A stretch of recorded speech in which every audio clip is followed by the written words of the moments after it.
இவங்களை காப்பாற்றுறதுக்காகத்தான் இப்படி ஒரு சம்பவமே நடக்காத மாதிரி அந்த அதிமுக அரசு ஒரு பெரிய நாடகமே ஆடிச்சு.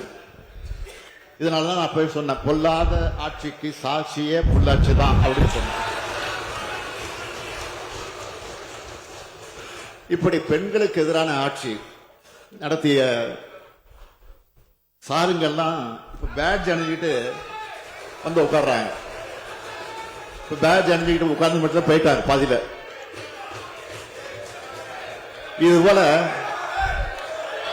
இது போல 100 சார் கேள்விகளை அதிமுக பார்த்து என்னால கேட்க முடியும். ஒரு முன்னாள் முதலமைச்சர், இந்நாள் எதிர்க்கட்சி தலைவர் தன் பொறுப்பையும் தகுதியும் மறந்து பேட்ஜ் அணிந்து வந்து அரசியல் எந்த அளவுக்கு தாழ்ந்து போகவும் தயாராக இருக்கிறார் என்பதற்கு இது ஒரு எடுத்துக்காட்டு. பொள்ளாச்சி பாலியல் வன்கொடுமை சம்பவத்தில் முதல் தகவல் அறிக்கை தாக்கல் செய்ய அதிமுக ஆட்சியில் 12 நாட்கள் ஆச்சு. ஆனா சென்னை மாணவி வழக்கில் புகார் கொடுத்த உடனே முதல் தகவல் அறிக்கை போடப்பட்டது. இது தொடர்ந்து சில மணி நேரத்தில் குற்றவாளியை கைது செய்திருக்கிறாங்க. ஏன்னா இதையெல்லாம் அரசியல் லாபத்திற்காக, அந்த நோக்கத்திற்காக மறைக்கிறாங்க. இதே போல இந்த வழக்கு பத்தி பாஜகவினர் புதுவெளியில பேசியிருக்கிறாங்க, தொடர்ந்து பேசிட்டு இருக்கிறாங்க. பாஜக கதையெல்லாம் சொல்லி இந்த அவையுடைய மாண்பை குறைக்க நான் விரும்பல. அரசு மேல குற்றச்சாட்டுகளை வைக்கும்போது பொறுப்புகளை உணர்ந்து பேசணும். உச்சநீதிமன்றம் அமைச்சிருக்கக்கூடிய சிறப்பு புலனாய்வு குழு விசாரணை முழு வீச்சில நடத்தப்பட்டு இருக்கு. வேற யாராலும் சம்பந்தப்பட்டிருக்காங்கன்னா தெரிய வந்தா அது யாரா இருந்தாலும் சரி, எந்த பின்னணியை சேர்ந்தவராக இருந்தாலும் சரி, கடும் நடவடிக்கையை நிச்சயமாக உறுதியாக நாங்கள் எடுப்போம். மீண்டும் ஒரு முறை இந்த அவைக்கு தெரிவிச்சுக்கிறேன், திராவிட மாடல் ஆட்சி மகளிருக்கான ஆட்சி. கட்டணமில்லா விடியல் பேருந்து பயணத்தை தொடங்கி கோடிக்கணக்கான மகளிருக்கு உரிமை தொகையை உறுதி செஞ்சு கல்லூரிக்கு வரும் அரசு பள்ளி மாணவரை புதுமை பெண்களாக வளர்த்தெடுக்கிற ஒரு ஆட்சி. எனவே மகளிருக்காகவே நாள்தோறும் திட்டங்களை தீட்டி அவங்களுடைய பேராதரவோடு செயல்பட்டு வர இந்த அரசு, எனவே இந்த அரசு மேல அடிப்படை இல்லாத குற்றச்சாட்டுகளை சுமத்தி அதன் மூலமாக களங்கப்படுத்தலாம்னு சிலர் நினைக்கிறாங்க. அது ஒருபோதும் எடுபடாது.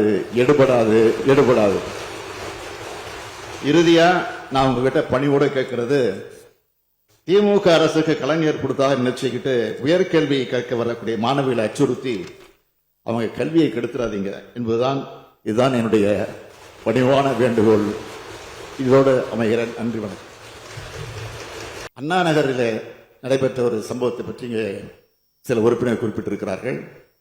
அதற்கும் ஒரு விளக்கத்தை நான் தெரிவிக்க விரும்புகிறேன். மாண்புமிகு வேல்முருகன் அவர்களும் கவன ஈர்ப்பு கொடுத்திருக்க, அதுக்கு சேர்த்து பதில் சொல்லியிருந்தாங்க. மாண்புமிகு பேரவைத் வேல்முருகன் பேரை இணைத்துக் கொள்ள வேண்டுகிறேன். மாண்புமிகு பேரவைத் தலைவர் அவர்களே, அவர் விதி 55 கொடுத்திருக்காங்க, அவங்க பேரை நான் சொல்லிடுறேன். அண்ணா நகர் வழக்கை பொறுத்த வரைக்கும் 10 வயது சிறுமி ஒருவர் பாலியல் வன்கொடுமை செய்யப்பட்ட தொடர்பா அண்ணா நகர் அனைத்து மகளிர் காவல் நிலையத்தில் வழக்கு பதிவு செய்யப்பட்டு அவருடைய உறவினரான இளஞ்சிறார் ஒருவர் கைது செய்யப்பட்டார். காவல் நிலையத்தில் விசாரணை அதிகாரி தங்களை தவறாக நடத்தினதாகவும் குற்றத்துக்கு காரணமான சதீஷ் என்பவரை கைது செய்யணும் சிறுமியின் பெற்றோர் குற்றம் சாட்டியதை தொடர்ந்து இந்த வழக்கு கோயம்பேடு அனைத்து மகளிர் காவல் நிலையம் காவல் ஆய்வாளருக்கு மாற்றப்பட்டது.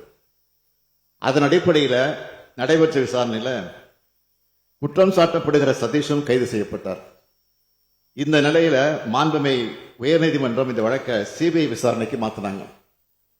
இந்த உத்தரவை எதிர்த்து காவல்துறை செய்த முறையீட்டில் சிபிஐ விசாரணை தேவையில்லை என்ற முடிவுக்கு வந்த உச்சநீதிமன்றம் தமிழ்நாடு காவல்துறையிலிருந்து 3 IPS அதிகாரிகள் கொண்ட சிறப்பு புலனாய்வு குழுவை நியமித்து விசாரிக்க உத்தரவிட்டாங்க.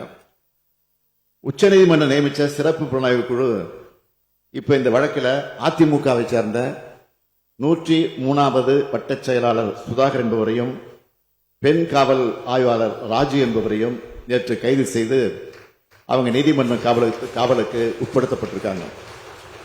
சுதாகர் அதிமுக வட்டச் செயலாளர் பொறுப்பில் இருக்காரு. அவரையும் காவல்துறை கைது செஞ்சிருக்காங்க. காவல் ஆய்வாளர் பொறுப்பில் இருக்கிற ஒருவரையும் கைது செஞ்சிருக்காங்க. நான் முன்பு விளக்கம் தந்த சென்னை மாணவி வழக்கில் கைது செய்யப்பட்டவர் நிச்சயமா சொல்றேன், உறுதியா சொல்றேன், திமுக உறுப்பினர் இல்லை, திமுக ஆதரவாளர். அதை நாங்கள் மறுக்கல. அமைச்சர்களோடு அரசியல்வாதிகளோடு படங்கள் எடுத்திருக்கலாம், தவறு இல்லை. ஆனால் யாராக இருந்தாலும் உண்மையாக திமுக இருந்தாலும் நான் நிச்சயமாக உறுதியாக நடவடிக்கை எடுப்பேன், அதில் எந்த மாற்றம் கிடையாது. ஆனால் திமுக காரன் இல்லை, திமுக உறுப்பினர் இல்லை, திமுக அனுதாவி, அதுதான் உண்மை. எனவே எப்படி இருந்தாலும் கூட அந்த குற்றவாளியை நாங்கள் காப்பாற்றல, உடனடியாக கைது செஞ்சு சிறையில் அடைச்சிருக்கிறதோடு குண்டர் சட்டத்திலையும் போட்டிருக்கிறோம். என்னுடைய அரசை பொறுத்த வரைக்கும் எந்த கட்சியாக இருந்தாலும், எந்த தனிப்பட்ட நபராக இருந்தாலும் சரி, ஏன் காவல்துறையாக இருந்தாலும் சரி, பெண்களின் பாதுகாப்பு தான் முக்கியமே தவிர நாங்கள் எதையும் எதிர்பார்ப்பதில்லை.